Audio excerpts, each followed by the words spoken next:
Podcast Lur. Podcast apa? Sabi, saling bijak, bisa.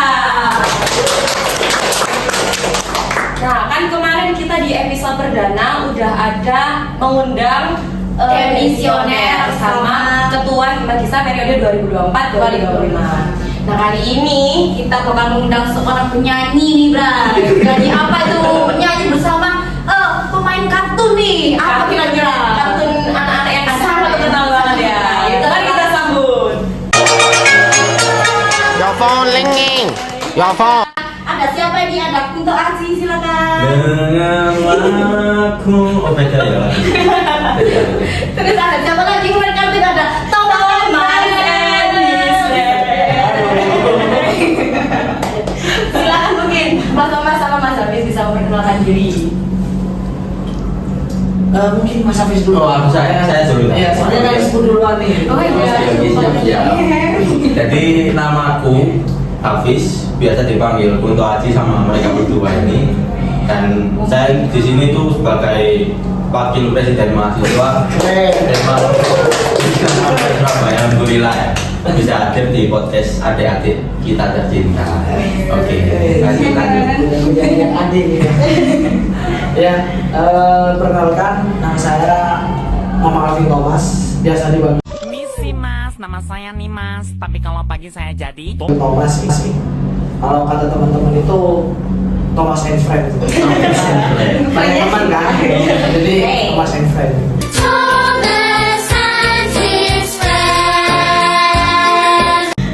Oke, jadi hari ini kita kedatangan tamu undangan yang benar-benar spesial, yaitu Presiden dan juga Presiden Mahasiswa juga Wakil Presiden Mahasiswa UIN Sunan Ampel Surabaya.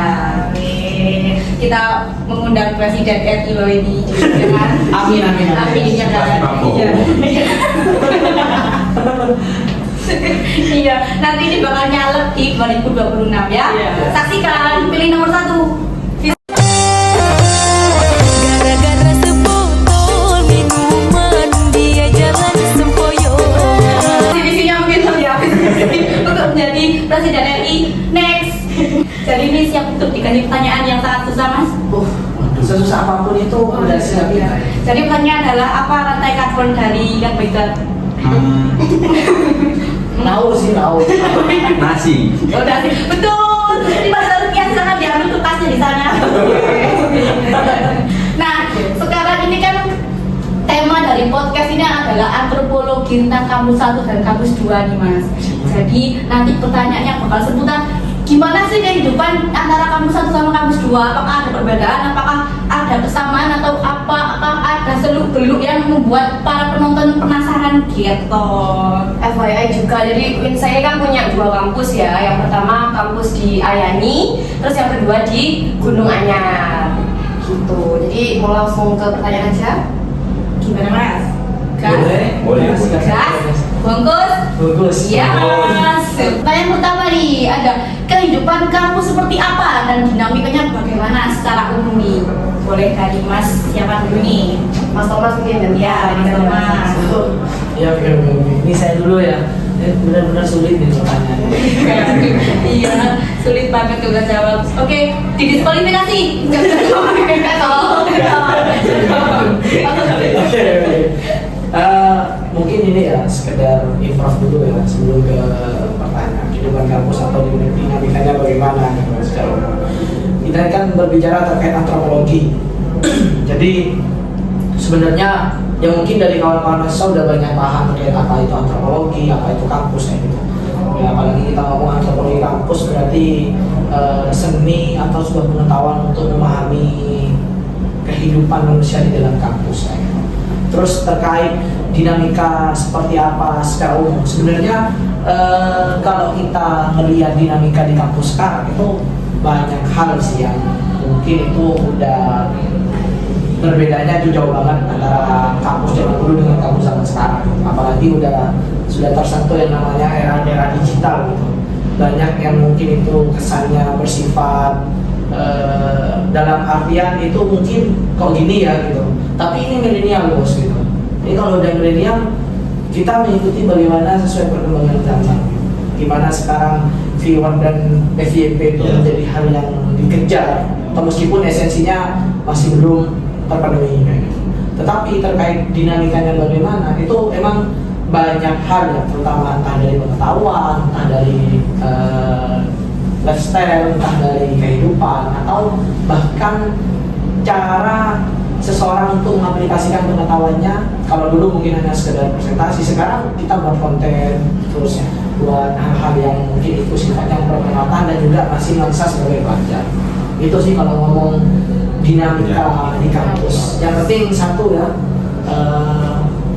seperti apapun perubahan zaman, agama tetap kita tegakkan. Anjay, kok jadi astagfirullah, masya Allah.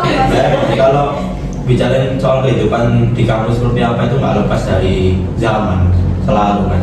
Jadi tiap zaman pun beda. Dulu kayak gini, dulu ospek yang katakanlah harus keras, terus pakai baju dari sampah lah.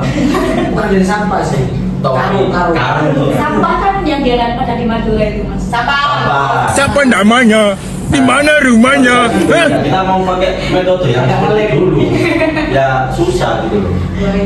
Itu malah bikin jadi ancaman balik ke nanti ke teman-teman mahasiswa, apalagi yang organisatoris gitu ya, malah repot gitu. Dimakan?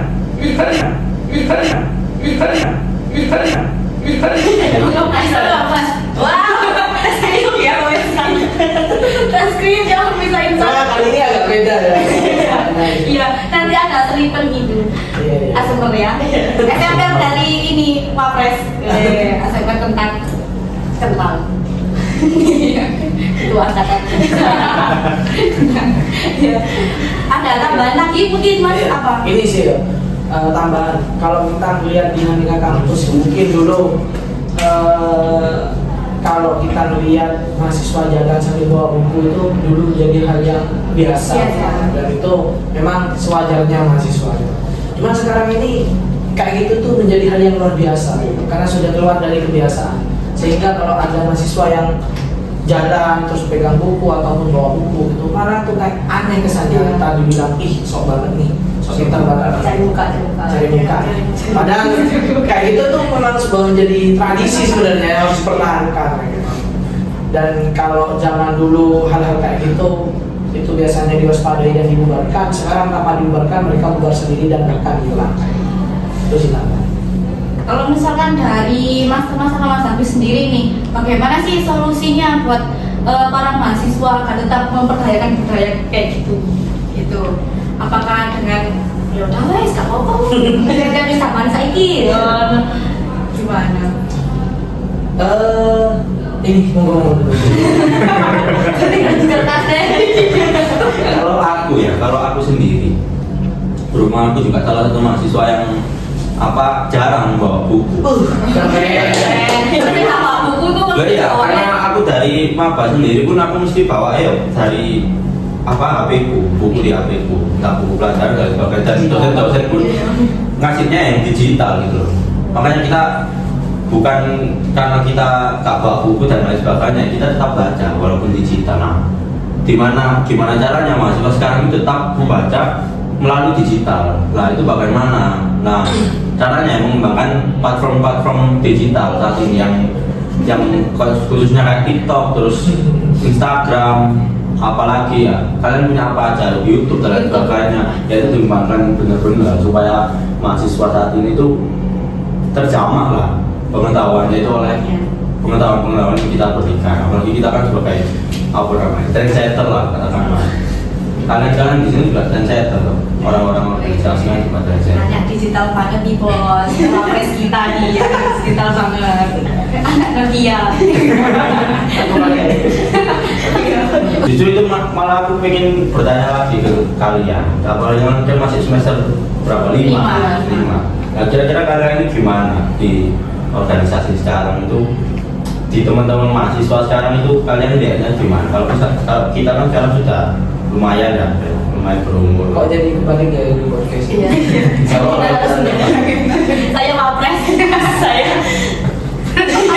Cuma pengen tahu aja, apalagi kan kalau di teman-teman maba yang saat ini kan kita juga nggak terlalu lihat lingkungannya seperti apa. Emang kurang sih ya, kalau bisa insert kayak kita itu pembacanya itu kurang lagi ya, apalagi literasi itu kayak males banget baca buku tulisannya banyak gitu. Kalau nggak dipaksa banget buat baca jurnal ya bakal baca. Iya. Bacanya Al-Quran. Iya. Bacanya Al-Quran kan kita. Alhamdulillah kan, masya Allah tabarakallah. Balik lagi. Oke, dari Mas tadi gimana kita? Sebenarnya ya, kalau ngomong mempertahankan budaya, yang pertama kita tuh perlu menganalisa dengan lingkungan dan keadaan juga. Kalau sekarang mungkin harus bawa buku banyak-banyak gitu, kayak kesannya berat, sulit, ribet gitu. Maka benar sih yang dikatakan sama Hafiz tadi, bahwasanya kita di sini udah eranya Gen Z, era digital, bahwa semuanya tuh bahkan ratusan jurnal, ratusan buku tuh bisa tersimpan dalam handphone gitu. Jadi sebenarnya kalau ngomong budaya secara konteks itu memang udah gak seharusnya kita pertahankan. Tetapi ketika kita ngomong budaya secara kontekstual, dalam artian gak harus buku yang kita bawa, tetapi isi dari buku itu juga ada di handphone gitu. Jadi pengalihan dari apa ya? Kalau istilahnya itu pengalihan dari bentuk sebuah benda, itu yang mana dulu mungkin sifatnya secara tertulis, sekarang sifatnya secara via digital seperti itu. Dan kalau ngomong seharusnya sih mahasiswa sekarang mah lebih jago dan lebih pintar sih dibanding mahasiswa dulu. Karena apa yang pengen kita tahu, pengen kita ketahui, bahkan kita nggak tahu, itu bisa dalam hitungan jam, dalam hitungan detik, menit, kita langsung bisa searching dengan canggih teknologi atau handphone. Dengan memaksimalkan dan fungsi handphone ini, apa yang kita nggak tahu tentang dunia kita bisa tahu. Apalagi sekarang udah banyak banget AI gitu kan. Jadi dari Mas Hafiz sama Mas Thomas sendiri nih, lebih pilih mana, zaman dulu apa zaman sekarang? Kalau zaman dulu kan lebih ke era digitalnya kan ini nggak kuat banget. Kalau sekarang kan era digitalnya kuat banget ya. Nanti pilih yang mana ini? Jadi lebih setuju yang mana?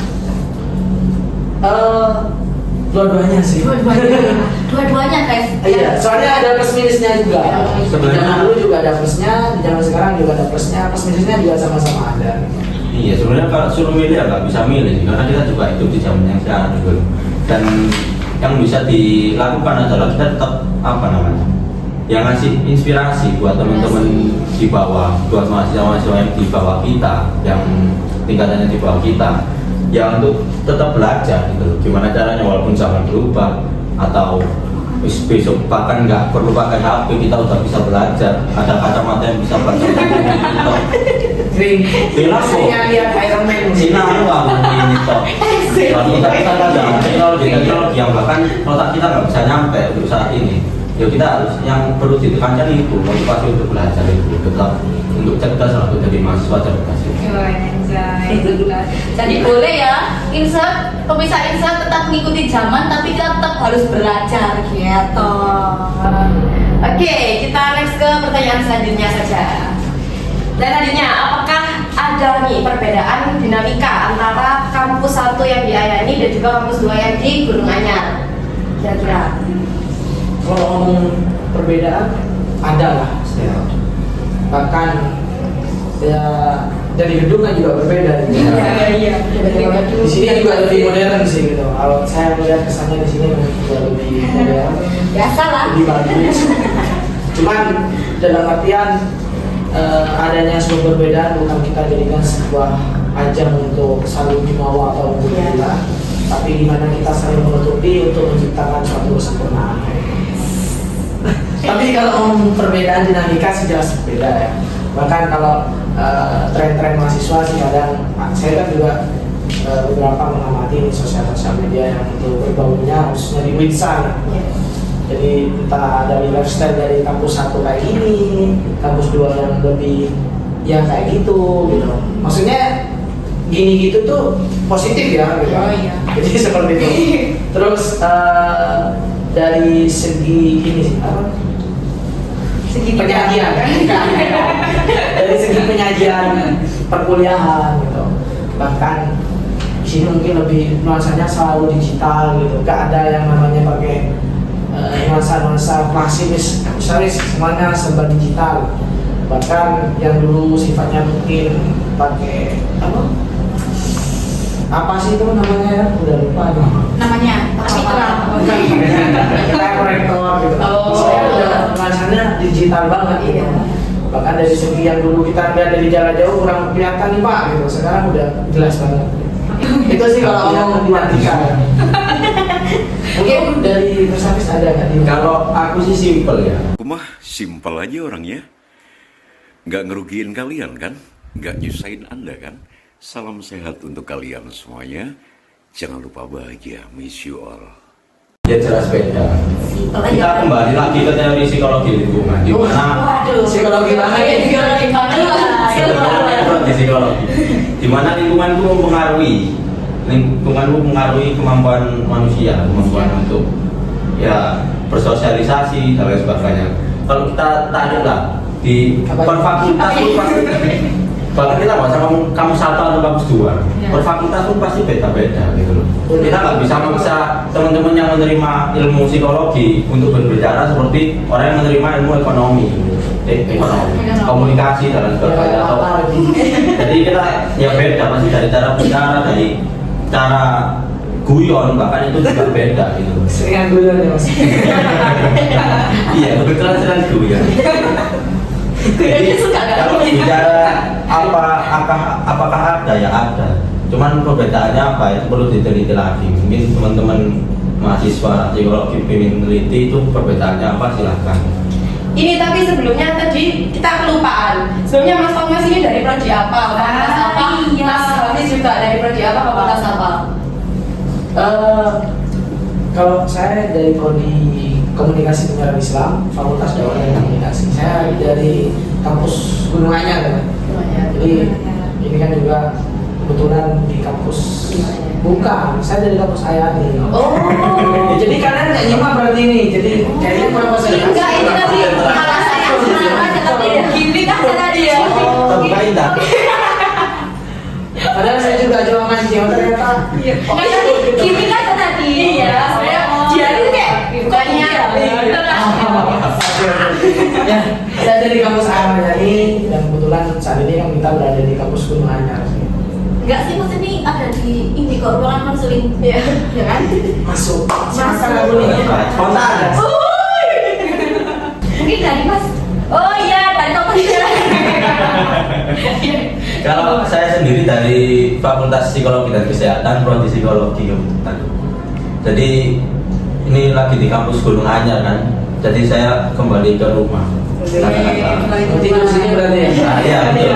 Nanti di sini. Rumahnya ketemu ibunya. Kan di bawah. Iya. Makanya jangan lama-lama. Itu ke ibunya. Mau mandi. Habis ini ngaji. Kalau dari Mas Thomas sama Mas Hafiz, seringnya mungkin dibagikah Mas Thomas di kampus 1, Mas Hafiz di kampus 2, atau emang barengan di kampus 1 semua, di kampus 2 semua? Emang udah bareng, kalau nggak bareng nggak bisa kater-kater Iya, bareng berdua-duaan gitu. Iya, dapat Mas Thomas gratis Mas Hafiz. Tetap lah kalau masalah pembagian tugas kita pembagian tugas. Sekiranya di kampus 1 saya butuhkan Persafis atau di sini juga diperlukan Persafis, maka Persafis juga ke sana. Begitu juga sebaliknya. Tetap gimana kita berangkat dari 2 kampus ini, tapi kita memiliki satu visi dan misi. Visi-visinya apa, Mas? Visi-visi. Masalahnya yang mau tahu mulai sekarang bukan masa kampanye lagi. Soalnya udah kepilih. Bapak Elsa. Tapi aku ada banget yang kepo ini, Mas. Kalau semisal Presma sama Wapresma tuh emang harus dipilih dari kampus 2 dan kampus 1 kah, atau bisa dua-duanya dari kampus 1, dua-duanya dari kampus 2 gitu? Atau Kalau peraturan yang seperti itu bebas sih, bebas. Cuman kita ingin ingin merangkul dan bersinergi bersama. merangkul semuanya nih? Iya. Dirangkul. Boleh ya? Boleh kan? Dalam artian meskipun kita beda lokasi, beda tempat, tapi hakikatnya kita sama. Sama-sama bisa. Sama-sama Winsa. Terus lokasinya ada nggak Mas? Ada Apa itu? Hikmah dengan bersatu Menyala. menyala. Nyala. Jadi makanya kita lebih memilih kolaborasi antara kampus Gunung Anyar dengan kampus Ahmadiyah. Ya, biar merata. Nah, Kalau kampus Ahmad lain nggak ada. Ada yang Masuk Ahmad Bajong. Ahmadiyah ya. Oh iya. Kalau Muhammad Hafiz.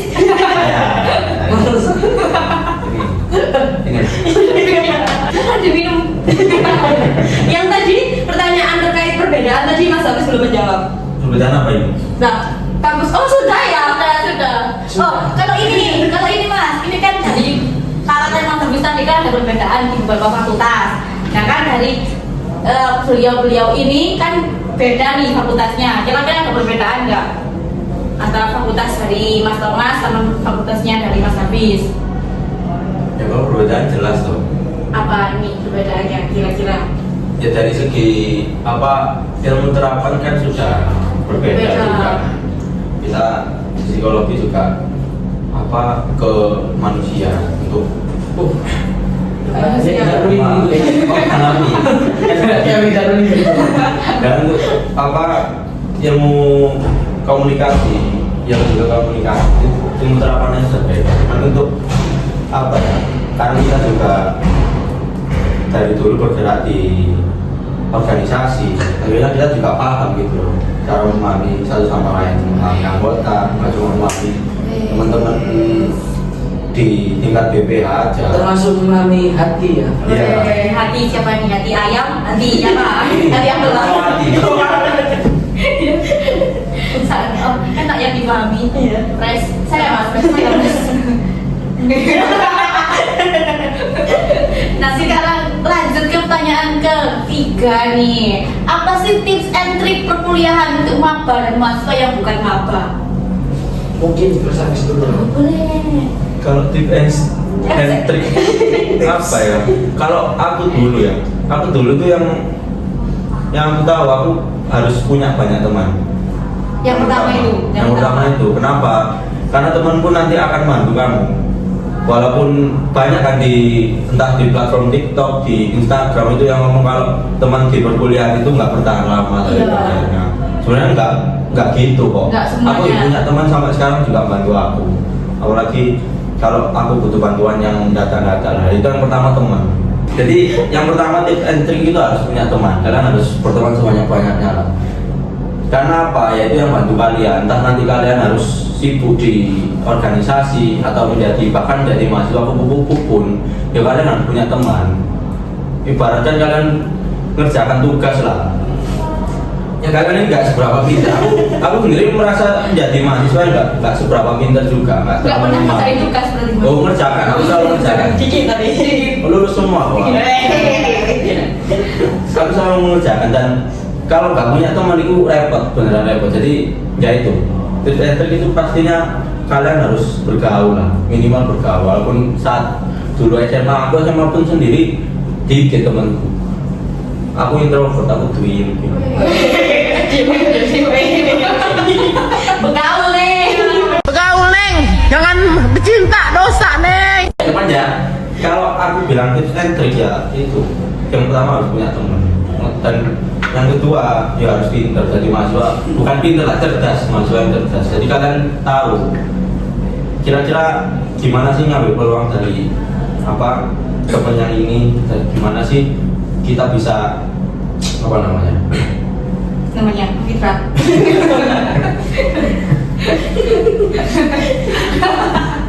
jadi kita itu berteman ya kita berteman gitu loh, kita juga ambil manfaatnya.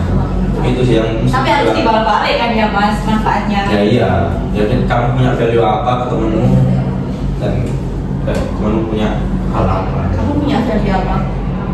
Value. Tapi guyon pun kalian guyon ini ya, itu juga value. Kalian kerjain juga jadi setelah coba kalian gak punya teman yang bisa diajak bercanda. Kalau dari Mas Thomas mungkin Yang pertama tips ya, tips kita ngomong tips negatif ya, positif lah. Tips Ya kita tipsnya itu yang pertama baik itu mahasiswa baru ataupun bukan mahasiswa baru. Kalau kepada mahasiswa baru sih tipsnya itu apa tujuan kalian menjadi mahasiswa? Jadi posisi penempatan posisi itu kita juga udah, aku jadi mahasiswa ini pengen kayak gini.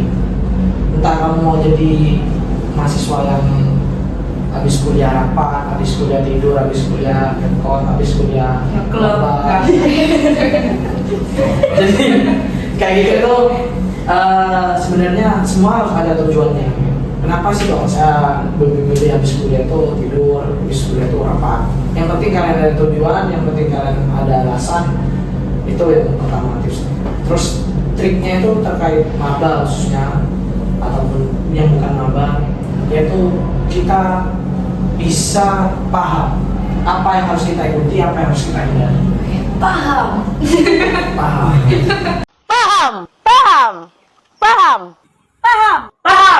Jadi kita kan kadang banyak nih karena orang-orang yang migrasi maksudnya, bukan sakit migran kan.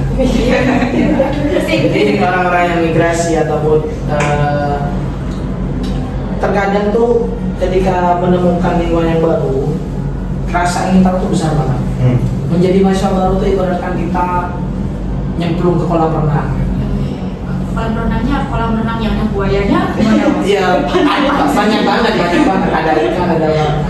Jadi menjadi hal yang semua pengen tahu apa aja sih yang ada di dalamnya menjadi mahasiswa. Maka dari itu kita harus memilah apa yang harus kita ikuti, apa yang harus kita hindari.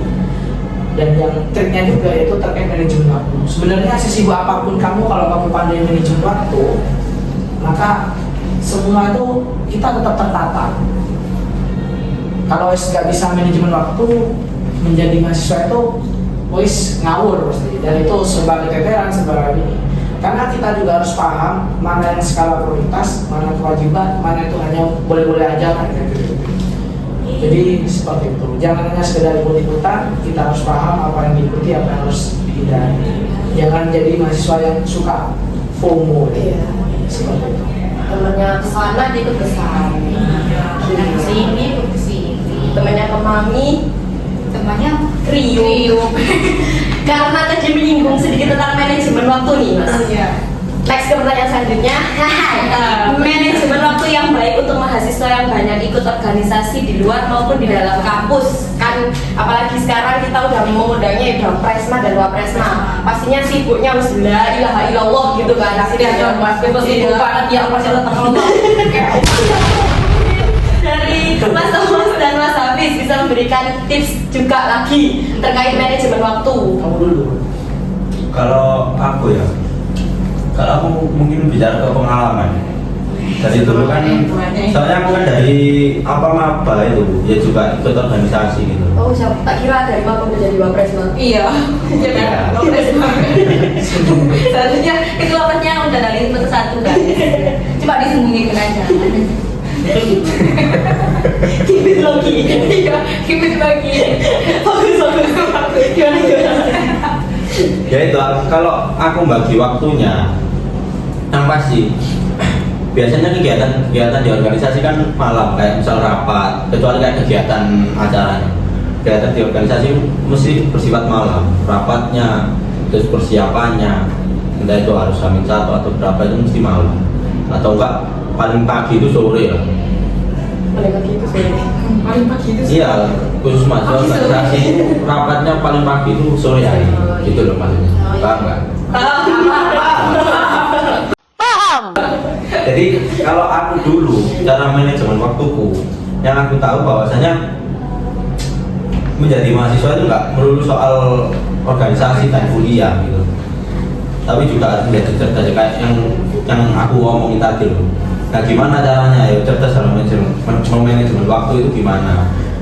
Ya yang pasti kalau tugas, misal tugas pagi, atau kalau pengalaman itu dulu tugas pagi, aku kerjain waktu sore. Terus misal rapat ada malam-malam ya, aku kumpul malam-malam lah, entah itu rapat atau apa. Itu pasti kalau tugasnya belum selesai, saya mengerjakan tugas dulu, baru kumpul. Jadi untuk jadi mahasiswa mahasiswa organisatoris yang bisa manajemen waktu itu simpel sebenarnya. Soalnya aku dulu ya nggak ada kok alhamdulillah matkulku yang ulang. Ya itu, pokoknya kamu tahu yang wajib itu apa? Yang wajib pertama kuliah. Yang wajib itu sholat. Benar. Sholat dulu guys ya. Sekarang Yang kita wajib break dulu, sholat. kita sholat. Yang kedua, setelah di kampus yang wajib itu kuliah.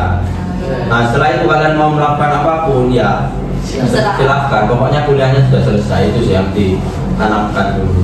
Jadi prioritasnya adalah kuliah dulu ya guys. Iya. Sholat guys. Sholat. Jangan kuliah. mikir nanti naik organisasi, kuliahnya berapa? nganggur, kuliahnya nggak selesai. Sebenarnya nggak selesai itu karena kalian sendiri. Ya entah karena kalian malas atau karena lingkungan di sekitar kalian yang kurang mendukung untuk kalian itu bisa kuliah sambil organisasi gitu loh. Jadi cobalah manajemen waktu kalian sendiri. Bisa kok. Kuliah itu enggak. Kita di kampus Universitas Ampel Surabaya enggak ada kuliah sampai malam, itu enggak ada. Teman-teman kan iya jam 5 atau maghrib mahat itu kalau khusus mahasiswa baru. Ya itu enggak ada kok. Jadi jangan bermalas-malas berorganisasi. Itu Ikut organisasi guys. Nggak bisa. Mas apa ini? Kira segitiga bermuda. Sekarang dari sudut pandangnya Mas Tomal. Sebenarnya kalau dari sudut pandang saya sih mungkin sekedar penambahan aja. Yang dikatakan Mas Hafiz tadi udah banyak juga dan itu memang oke sepakat aku sih. Cuman terkait manajemen waktu yang baik bagi mahasiswa berorganisasi di dalam intra maupun ekstra itu sebenarnya kembali kepada penyelesaian diri. Karena ketika kita ngomong manajemen waktu, terkadang ketika kita sudah menentukan timeline kesibukan, sudah menentukan jadwal dari kesibukan, terkadang ketika sudah nyampe dengan waktu yang kita tentukan, nafsu atau rasa malas itu muncul. Dan itu yang sebenarnya hal yang tersulit. Bukan sebenarnya saya sudah manajemen waktu tapi kok tetap bleset ya. Sebenarnya kembalikan lagi dalam manajemen waktu itu benar nggak itu teraplikasikan, benar nggak itu dijalankan. Karena yang sesuai based on empiris ini, sesuai apa yang saya rasakan kayak gitu. Meskipun jam 2 nih kita harus rapat di sini, terkadang kan masih males, kayak masih mager kayak gitu. Jadi seperti itu. Yang kedua terkait manajemen waktu itu, yang terpenting kita harus tahu dulu terkait skala prioritas. Apa yang harus kita prioritaskan dan apa yang harus kita skip dulu nih. Karena ini merupakan kewajiban gitu. Karena mau nggak mau apa yang menjadi sebuah kewajiban maka itu yang harus kita dahulukan. Dalam artian jangan pernah melakukan sesuatu sehingga kita meninggalkan sebuah kewajiban. Jadi seperti itu. Salah satunya katanya sholat.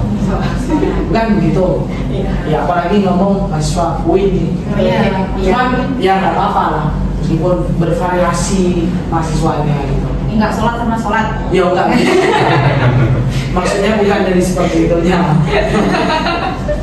Jadi kita agak memungkiri nih kalau dalam mahasiswa memang manajemen waktu itu menjadi hal penting. Gimana kita bisa menjadi orang yang multidisipliner. Karena kuliah memang sebuah kewajiban untuk kita mendalami atau mengetahui sebuah pengetahuan. Cuman jangan persempit untuk mengetahui sebuah pengetahuan hanya sekedar di kuliah, karena kita juga bisa mendapatkan dengan cara pengalaman. Orang yang terdidik dengan cara pengalaman, saya yakin mereka mampu dan memecahkan sesuatu sehingga dia bisa melakukan. Sih, Mas Thomas sorry dulu Mas. Ya, sorry. Dia masih keren banget. Iya. Wes kawan dan kode. Tapi ini aku kepo lagi.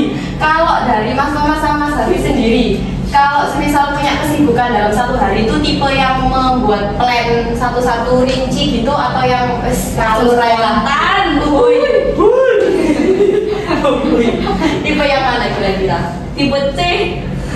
Kalau aku sih ini sih kalau aku nggak yang tipe bikin catatan ini besok ini nggak gitu sih. Cuman ya pokoknya aku tahu besok ada kegiatan ini jam begini. Berarti paling nggak aku bangunnya jam begini untuk persiapan ini dan sebagainya. Itu pokoknya gitulah. Jadi yo yang penting aku tahu kegiatanku hari ini itu apa. Bikin susunan tapi nggak yang secara rinci banget ya. Soalnya ini juga sih, kalau bicara pengalaman, aku dari maba dulu juga sering kayak dadak gitu. Sama dulu ada katingku, mesti kayak tiba-tiba, halo Nandi, ini om. Oh iya sih, mari ini. Dulu sering kayak gitu, jadi kita tetap bisa kok manajemen waktu. Dan dulu itu aku kalau kayak gitu aku mesti ngomong, ono apa? Ono apa mas? Saya nggak ada tugas. Aku selalu minta bantu sama katingku dulu karena ya mereka butuh aku untuk hadir di saat itu juga, entah untuk apa ngasih ide dan sebagainya atau rapat. Aku butuh mereka untuk bisa bantu tugasku karena mereka sudah nyita waktuku lah buat apa ngerjain tugas. Jadi tolong bantu tugasku, nanti ayo kita kerjakan, kita rapatkan. Kalau dari Mas Thomas, tipe yang apa? Teksi? Kalau saya sih lebih tetap manajemen loh. Bahkan di kamar tuh kayak ada papan kegiatan. Akan ada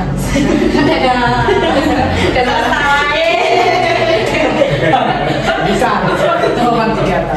Jadi apa yang itu kewajiban atau kegiatan atau aktivitas yang memang setiap hari harus saya lakukan, dan apa itu sifatnya hanya sebagai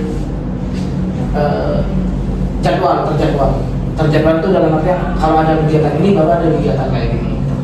Cuman apa yang menjadi rutinitas setiap hari itu harus tetap dilakukan, dan itu memang saya lebih menatanya itu dicatat Pak, karena untuk menumbuhkan kepekaan, saya tuh pasti kepekaan, ingatan itu semua berawal dari catatan. Itu kalau saya. Tetapi ketika ada hal yang spontan, ketika ada hal yang dadakan, ketika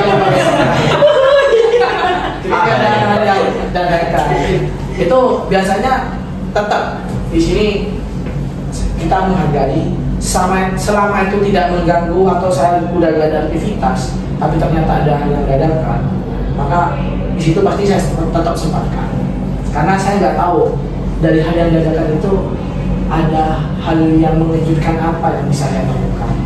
Masya Allah. Jadi seperti itu. Bukan hanya tahu bulan aja ya di bulan. Bisa juga nih. Sama ini Mas, aku juga kepo sama kayak Bunga. Kan ini ada mahasiswa nih yang anggapnya itu kayak misalkan gak usah ikut organisasi, nanti gini, organisasi itu gak penting gitu. Kalau menurut tanggapan dari Mas Hafiz ini, ikut organisasi itu penting gak sih buat anak perkuliahan? Ikut organisasi bagi saya tetap penting, karena kalau hanya sekedar di perkuliahan itu kebanyakan hanya sekedar teori. Seperti yang kita tahu, teori tambah aksi adalah halusinasi, Pak. Halusinasi. Bukan halusinasi, ya. Halusinasi. Atau teori tambah aksi itu ilusi. Kayak gitu. Dan juga organisasi itu bukan hanya membentuk pengetahuan, tetapi organisasi juga membentuk mental. Dimana ketika kita dihadapkan dengan sebuah permasalahan, sikap dan respon itu satu, kita membaca keadaan, dua, kita tenang, ketiga baru kita eksekusi, kita laksanakan, kita tuntaskan. Jadi organisasi itu tetap menjadi hal yang penting sih bagi hidup saya pribadi, tetap menjadi hal yang penting, karena orang organisasi itu pasti lincah. Itu yang saya temukan sih kayak gitu. Orang organisasi itu lincah. Yang kedua, orang organisasi itu gak gampang panik dengan dinamika atau perubahan lingkungan. Dia mampu beradaptasi dengan secepat mungkin dengan tuntutan-tuntutan lingkungan. Bahkan kalau pepatah dari beberapa ini ya, saya dengar beberapa ya anak-anak yang belajar atau beberapa aktivis yang lain atau siapa yang terdidik dari pengalaman, mereka gak akan kelaparan. Karena pasti ada catat. Berhubungan Jumat, sekarang kan Jumat, jadi kayak nasi di Jumatan. Tapi mungkin ada lagi yang tambahin. Sama sih. sama pokoknya. Jadi organisasi itu penting ya guys. Ayo ikuti Magisa, ini Magisa. Soalnya gini apa? Oh, katanya sama. Ya, mungkin aku kalau aku lagi-lagi bicara soal pengalaman. Di pengalamanku sebagai mahasiswa yang bukan mahasiswa, aku memang orangnya nggak seberapa suka ngobrol, orangnya introvert. Jadi mengikuti organisasi itu merubah cara pandangku, merubah mental itu tadi. Ya benar katanya Mas Thomas di sebelah saya ini. Mas Jangan-jangan Ya itu sih. Yang penting itu saat mengikuti organisasi kalian tahu kewajiban organisasi itu tingkatannya seperti apa gitu. Di atas apa? Kan nggak mungkin di atas kuliah gitu loh. Apalagi kalian sebagai mahasiswa. Kalau di bawah sholat pasti sholat kan. Iya, ya segitu lah. Itu sih, nggak banyak. Kalau maksudnya ini karena tadi sudah banyak banget kan quotes baik dari Mas Thomas maupun Mas Hafiz nih yang diungkapkan di acara podcast kita kali ini. Kira-kira ada nggak sih tokoh inspiratif yang mempengaruhi pemikiran dari Mas Thomas dan juga Mas Hafiz? Banyak tokoh kalau tokoh inspiratif sih banyak ya, cuman yang menjadi pedoman dan sering saya baca, entah karyanya, entah hasil dokumenternya atau konten-kontennya gitu. Itu ada 3. Yang pertama itu kalau mengaca di zaman Orde Baru itu ada yang namanya sebenarnya kalau orangnya udah wafat nih, cuman karya-karyanya itu tetap abadi, tetap tren lah. Yaitu ada yang namanya Pram ya, tetralogi Pramudia Anantatur. Itu karya-karyanya ketika dibaca itu gimana kita sebagai putra bangsa. Kalau putrinya? Ya sekalian kan. Itu ya kita berusaha untuk memahami gimana kita cinta budaya, gimana cinta negara. Atau meskipun dari segi kemasannya itu sebenarnya menyadarkan kita dengan berbagai bentuk kritikan-kritikan yang divisualisasikan melalui sebuah tulisan. Yang kedua itu tetap tokoh aktivis muda yaitu Tama Laka. Yang ketiga yaitu Najwa Shihab. Najwa Shihab. Kenapa Mas kok Najwa Shihab ini? Yang pertama saya suka dari segi gimana ketika dia speak up, ketika dia berbicara. Karena kita tahu bahwasanya speak is power. Berbicara adalah sebuah kekuatan. Dengan berbicara kita bisa mengangkat seseorang, dengan berbicara kita bisa mengubah persepsi seseorang. Maka ketika kita bisa memilih diksi-diksi yang kok kayaknya asik banget nih dengernya gitu. Jadi orang-orang tuh tertarik untuk mendengarkan. Karena basisnya mencari ilmu bukan hanya sekedar membaca, tapi mendengarkan, melihat, dan juga membaca. Seperti itu. Itu sih kalau tokoh inspiratif yang dari trik dari kehidupan saya pribadi. Kalau untuk Mas Hafiz sendiri, siapa ya? Blackpink. Muhammad Dhani. Kunto Aji. Iya, Kunto Aji. Mungkinkah? Kalau saya sendiri itu sebenarnya nggak punya apa ya?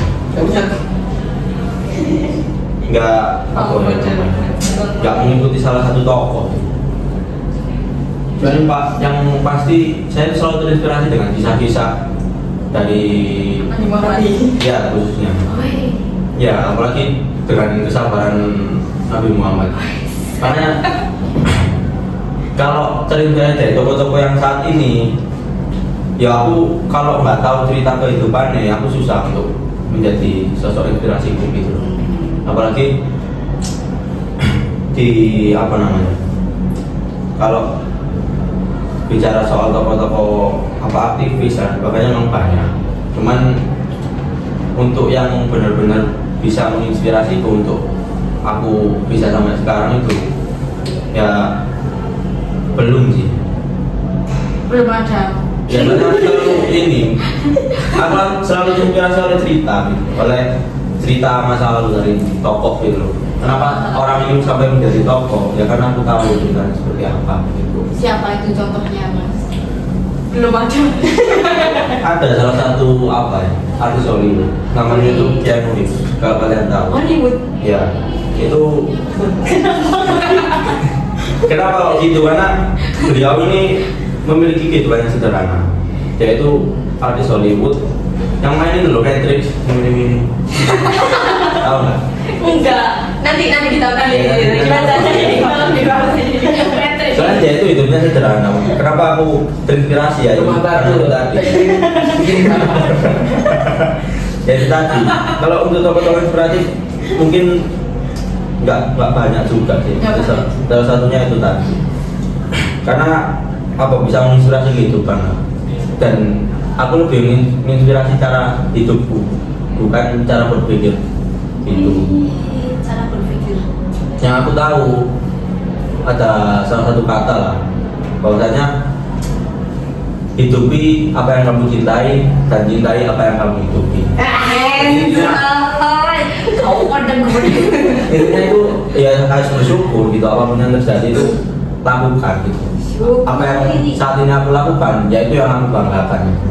Itu yang harus dilakukan. Bahkan untuk maba, untuk siapapun bisa diterapkan itu.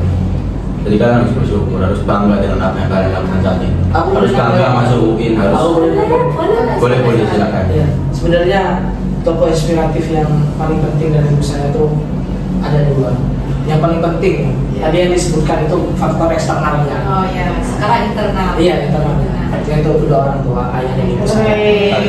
Iya. Kamu pilih di sini ayah dan ibu mas Thomas. Kalau ada ayat dan aku juga. Gimana saya tahu dua orang tua mampu menghidupi 5 orang anaknya, tapi 5 orang anak belum tentu mampu menghidupi 2 orang tuanya. Betul sekali. Betul sekali. Betul. Sekarang peluk dan cium ibu dan bapak kalian masing-masing ya. Ini sensor. Ya itulah intinya. Banggai apa yang kamu miliki sekarang. Wis, kamu masuk UI, kamu masuk organisasi, ya itu lakukan dengan bangga, berjalan dengan bangga. Itu sih. Enggak apa-apa ya Win. Enggak lah. Mungkin karena sudah semakin sore, ada mungkin patah kata, 2 kata, 5 kata dari Mas Thomas maupun Mas Hafiz. Mas Hafiz dulu mungkin. Untuk maba-maba. Atau nanti bisa hadir konser Kunto Aji. Tadi kan udah. Udah, oh Ya, banggain tadi. sendiri. Hidup apa yang kamu cintai dan cintai apa yang kamu hidup. Kalau dari Mas Thomas mungkin. Ya buat maba ataupun bukan mahasiswa baru, yang penting jangan pernah membatasi kepada siapapun kita belajar, karena baik dan buruk itu adalah suatu bentuk pelajaran. Ketika kita melihat hal yang gak baik, maka itu juga menjadi hal yang edukasi buat kita. Ketika kita melihat hal kebaikan, maka itu untuk kita contohkan. Cuman apa yang itu terlihat menarik, tetaplah yang paling asik dan paling menarik Himalisa. Ya salah. Nanti pas gini mas. Bisa mana? Kabinetnya. Oke. Terima kasih banyak kepada Mas Thomas sama Mas Hafiz yang menyempatkan hadir di podcast juga bisa. Jauh-jauh dari Singapura loh ini. Kan satunya dari Chandra Mas. Jadi apa kosong? Oke. Selamat untuk melihat podcast selanjutnya, kita bakal mengundang siapa lagi nih. Terima kasih, sampai jumpa di podcast selanjutnya.